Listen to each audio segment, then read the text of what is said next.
hei puwan lal thara kom tlanga au ein bula hi varit tla hian a rawn kala nin chawn lo pe a utura pakhawn tla pathum pawh ruk pasarih lai ani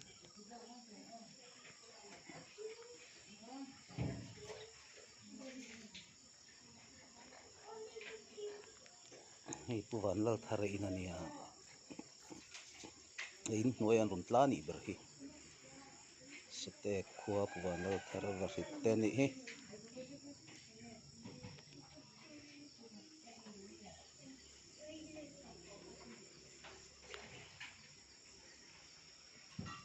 thlik thlitir te hi mawi ani o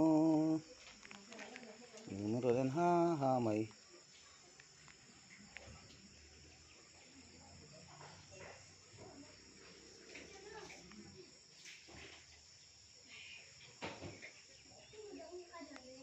hian an lo hawnga chaw ten lo pe a duh tawk hnuah ram hnuai lam an kir leh mai a tin a rawn haw leh thin ni